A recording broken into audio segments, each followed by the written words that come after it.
All right, so today we're going deep on the story of Cain and Abel. One of the most famous stories in the Bible. Yeah, absolutely. From the book of Genesis. But we're going way beyond just the basic story that you might hear, like in Sunday school or something. Right. We're going to look at the book of Genesis itself, obviously. Of course. But we're also going to weave in some interesting Bible commentaries that we've collected. Yeah, some great stuff in there. And even some stuff, from YouTube, like some interesting analysis videos. Yeah, there's some interesting interpretations out there. Yeah. About this story. And the thing that is so interesting about this story is that when you look at it at first glance, it seems like it's a pretty simple story. Just like a sibling rivalry. Right. Just sibling rivalry gone wrong. But when you start to peel back the layers, there's so much more there. There's so much more. Yeah. It's really about faith. About sacrifice. The consequences of sin. And these are all themes that they resonate throughout history. Still today. Yeah, they're very relevant to us even now. Absolutely so. Thousands of years later. Yeah, so let's set the scene. Okay. We're in Genesis 4. Right at the beginning. The very beginning of human history. Adam and Eve have had two sons, the farmer. And Abel the shepherd. And they both bring offerings to God. Right. Cain brings some of his harvest. The fruit of his labor. Abel brings the firstborn of his flock. His best lamb. Okay, so this is where things get a little sticky. Yeah, this is where it gets interesting. God accepts Abel's offering. But not Cain's. And the text doesn't really tell us why. Doesn't explicitly say why. And that's caused a lot of debate. Oh, yeah. Centuries of debate. Centuries of debate. An interpretation. Different interpretations. Yeah, people trying to figure out what it means. Right, because on the surface, it seems a bit random. It does seem kind of arbitrary.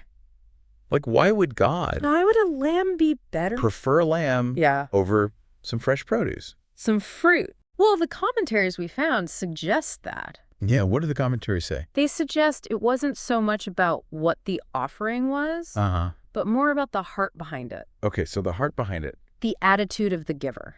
Okay. And, one YouTube video we saw. Oh, yeah. What was that? It pointed out that Abel offered his very best lamb. Oh, so the firstborn, like the firstborn, the pick of the litter. Okay. And that suggests a deeper level of sacrifice. Right. He's giving his absolute best. He's not giving just any old lamb. Not just the leftovers. Yeah, exactly. It's a real sign of devotion. So it's not about just like checking a box. No, it's not about going through the motions. It's about really having this genuine expression of faith and love for God. Yeah. And the commentary from the book of Hebrews really emphasizes that. Oh, okay. How so? It talks about how it's not enough just to do the right thing. You have to do it with the right heart. Okay. It's about cultivating a genuine connection with God and reflecting that in your actions. Okay. That makes a lot of sense. Yeah. But what about Cain? Oh, boy. I mean... He was not happy. No, he was not happy. He did not handle it well. I can only imagine how I would feel. Yeah, I don't think any of us would take it very well. If, my sibling's offering was accepted and mine wasn't, I'd be pretty upset. And we see that. We see this anger and jealousy just brewing inside him. Yeah, and what's interesting is that God actually warns Cain about this. Right. God sees what's going on in his heart. And he says to him, sin is crouching at the door. Whoa. It desires to have you. Sin is crouching at the door. But you must rule over it. Okay, so it's like God saw this darkness. Yeah, he saw the potential for sin. Building in Cain's heart. Yeah. And he was giving him this chance. Giving him a choice. To choose a different path. Yeah. He wasn't setting him up for failure. No, he was extending grace. He was giving him a chance. Giving him a warning. Yeah, to resist this temptation. To resist letting his emotions control him. But sadly, Cain doesn't really heed that warning. No, he doesn't listen. He doesn't. And this is where we see the really devastating consequences of unchecked sin. Right. Cain, consumed by his anger and jealousy, murders his own brother Abel. It's a pretty brutal act. It's a stark and brutal act. It really shows you how far sin can twist a person's heart. Yeah, how far sin can really distort us. Make us do things we never thought we were capable of. One of the YouTube analyses that we were looking at? Oh, yeah, I saw that one too. Suggested that maybe Cain's anger stemmed from something deeper. Yeah. Like a deeper feeling of rejection. Interesting. Like maybe it wasn't just jealousy of Abel. Yeah. Maybe it was this feeling of being overlooked by God. Feeling rejected by God. Yeah. That's a very insightful point. Yeah. I mean, rejection can be so painful. Yeah, it can be incredibly painful. And it can easily lead to resentment and bitterness. Absolutely. Especially when you feel like you've been treated unfairly. Like, why me? Yeah, why not him? So we have this incredibly powerful setup. Right. We see this danger of letting negative emotions fester and grow. Yeah. We see these terrible consequences of giving into sin. Right. But we also see this profound depth of God's love and mercy. Even in the face of something so horrific. Even when faced with this act of violence. Yeah. Yeah. It's amazing. It's really this tension, this interplay between human brokenness and divine grace that makes this story so fascinating. and so relevant. And so relevant to our lives. Even today as Christians. Yeah, absolutely. It makes you wonder if God saw that darkness in Cain's heart. Does he see the same potential in us? That's a question worth thinking about. Yeah, that's a really good question. And it's something we'll come back to later. Okay. But one thing's for sure. What's that? Just like with Cain, God doesn't leave us to fend for ourselves. He doesn't abandon us? No, he offers us guidance. He offers us warnings. He gives us a path. And most importantly, he offers us a path to redemption. Even when we stumble and fall. Even when we make mistakes. Yeah, because we all do. We all do. All right, so let's dive into what happens after the murder. Okay, let's talk about the aftermath. And what this ancient story can teach us about God's grace and the possibility of redemption. I'm ready. Let's do it. Let's go.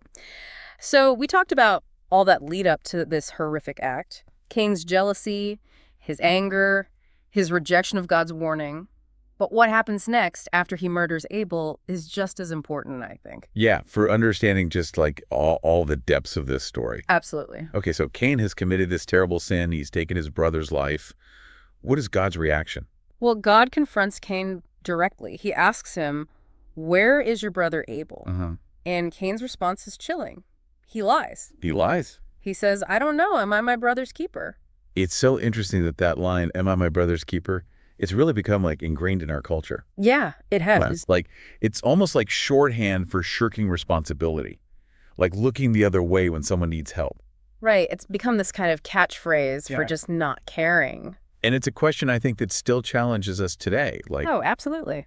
do we have a responsibility to care for each other? To look out for our neighbors. We look out for our neighbors, Even the ones we don't agree with. the ones that we don't like. Yeah, the ones that are different from us. Are we each other's keepers? That's the question. It's a big question, It is. especially in today's world where it's so easy to just get caught up in your own little bubble. in our own lives. Yeah, and ignore the suffering of others. Yeah, and just kind of look the other way. It's very tempting. So the commentaries that we've looked at, they really emphasize this communal aspect of the story. Yeah, they talk about how God created us to live in relationship with each other, to be responsible for one another, Not to live in isolation. not to just be individuals. Yeah. We're meant to be a community. Okay, so God knows that Cain is lying. Right, he's omniscient. So what happens next? Well, God doesn't strike him down right there. Okay. He pronounces a judgment on Cain. Okay. And what is that judgment? He's cursed to wander the earth, unable to find rest or satisfaction in his work. The land itself won't yield its bounty for him. Wow, that's a heavy punishment. It It almost seems like Cain's sin has broken something It's like a fundamental break in his relationship with God, with nature. with the natural world. Oh, with everything. Yeah. He's separated. But here's what I find really interesting. Even though Cain is being punished, even though he's driven away, God still shows him a measure of mercy. That's right. God puts a mark on Cain to protect him, Oh, wow. so that no one else will take revenge on him and kill him. So other people don't kill him for killing Abel. Exactly. It's the sign of protection. It's like God is saying, I'm not going to completely abandon you. Even though you messed up big time. Even though you've made these terrible choices. Yeah. It's a very powerful message. It is especially for those of us who have made mistakes and feel like maybe we're beyond forgiveness. Like there's no coming back. Like we've messed up too badly. And this is where I think the concept of redemption comes in. Yeah, redemption is so central to the Christian faith. It's this idea that even though we sin, even though we make wrong choices, God's grace is still available to us. We can always turn back to him to confess our sins and receive his forgiveness. It's so powerful. It is. So redemption isn't about escaping the consequences of our actions, No, you still have to face the consequences. but it's about finding that healing and restoration. in your relationship with God, Yeah. even when you've really messed things up. You've really messed things up. It's a reminder that God's love is bigger than our mistakes. And that he's always willing to welcome us back. Into his embrace. I love that. It's a beautiful image. You know, there's been so much discussion about the nature of Cain's offering, about God's preference for Abel's sacrifice. Right. But what I'm finding really compelling is this exploration of sin and redemption. Of God's justice and mercy. They're Yeah. both present in this story. Yeah, and it's interesting that even though Cain is clearly the one who sinned, the story doesn't end with him just being completely destroyed.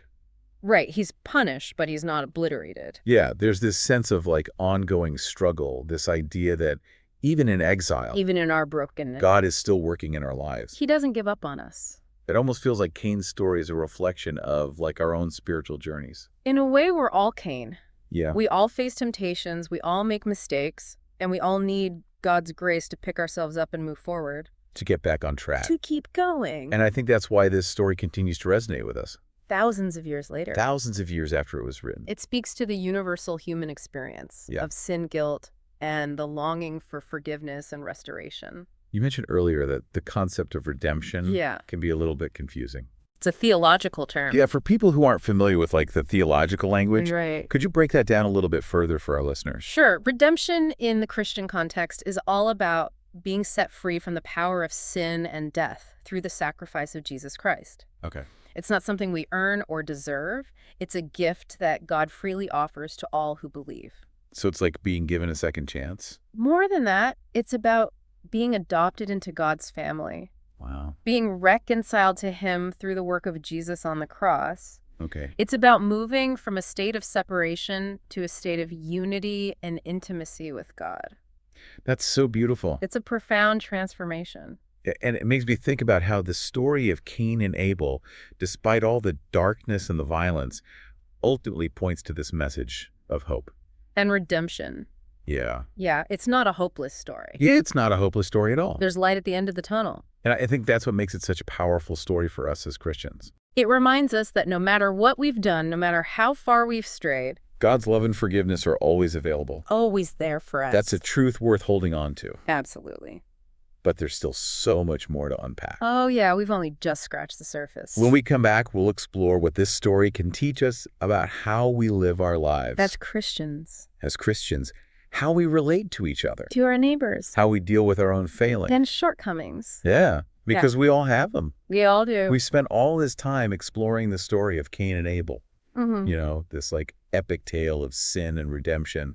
And it's really been resonating with people for millennia. Oh, yeah. It's such a powerful story. But what does it all mean for us? Today, So good like, line. what can we as Christians And take away from this ancient story? apply it to our own lives. Like, how can we make it relevant? Yeah, exactly. Well, I think one of the most important takeaways is this idea of being our brother's keeper. Remember Cain's infamous question, am I my brother's keeper? Yeah. It's not just a rhetorical device. Yeah. It's a challenge to us. Uh-huh. It's a call to really examine our own hearts and our responsibility to those around us. Yeah, you know, it's so easy to read this story and judge Cain for his actions. Right, to just point the finger and Yeah. say, oh, he's the bad guy. As the bad guy. But, But how often do we do the same thing? right, how often do we turn a blind eye to the needs of others? Yeah. How often do we fail to speak up against injustice or offer a helping hand? When we see someone who is struggling. Exactly. Yeah. We might not be committing acts of physical violence like Cain did, Right. but apathy, indifference, a lack of compassion, These could be just as damaging. especially in the context of our Christian faith. Right. I mean, Jesus himself taught us to love our neighbors as ourselves. Yeah, and that love goes beyond just being nice. Right. It's not just about being polite or superficial. Yeah. It's about actively seeking the well-being of others, Yeah, even those who are different from us. even the ones we don't like. The ones we don't agree with. Yeah. Yeah. One of the commentaries we read suggested that Okay. the story of Cain and Abel is really a reminder that our actions have consequences, Okay. not just for ourselves, but for the entire community. Okay, so Cain's sin created this ripple effect Exactly. that impacted everyone. Not just Abel, Not just Abel. but his parents, his descendants, Uh-huh. and ultimately all of humanity. That's a powerful thought. It is. It really makes you realize that our choices, Both big and small, yeah, they have this potential to either build up or tear down the community around us. absolutely. We've talked a lot about sin and redemption throughout this whole deep dive. It's really the central theme It in the is. story. But one thing that really stood out to me was this idea that God sees the heart. Oh, absolutely. It's not just about outward actions, it's about the motivations behind them. Right. We can't fool God We can't. with empty gestures or insincere words. He knows our true intentions. He knows what's really going on inside. And that's what really matters. Ultimately, yes. So how does that change the way we live? Well, it calls us to a deeper level of honesty and authenticity. Okay. It's not about trying to appear righteous or holy. Uh-huh. It's about allowing God to transform our hearts from the inside out. Yeah, it's about aligning our actions with our beliefs. Exactly. It's about striving to live a life that reflects the love and grace we've received. Through Jesus Christ. Yeah, it's about being less concerned with appearing good and more concerned with actually being good. Right. It's about substance over image. And that's a lifelong journey. It is. It's not something we just achieve overnight. No, it's a process of growth and transformation. There will be times when we stumble, When we fall short, when we give in to temptation. we're all human. But the good news is that God's grace is always available. we can always confess our sins Turn back to Him. and receive His forgiveness. That's the beauty of God's love. And that forgiveness empowers us To keep going, to keep striving. to keep growing in our faith. It gives us the strength to get back up when we fall. This whole deep dive has been such a powerful reminder that the story of Cain and Abel isn't just some ancient tale. It's a story that speaks to the very core of what it means to be human. Yeah. To struggle with sin, to yearn for redemption, and to experience the boundless love and grace of God. So to our listeners, we encourage you to keep wrestling with this story. Don't just take our word for it. Read Genesis 4 again. Reflect on what it means to be your brother's keeper. Yeah. And most importantly, remember that God sees your heart. Yeah. He knows your struggles. He understands your pain. And He offers you His unconditional love and forgiveness. Let the story of Cain and Abel be like a catalyst for growth. In your own spiritual journey. Yeah. May it inspire you to live a life that reflects the transformative power of God's grace. Absolutely. Thanks for joining us. It's been a pleasure. Until next time, keep diving deep.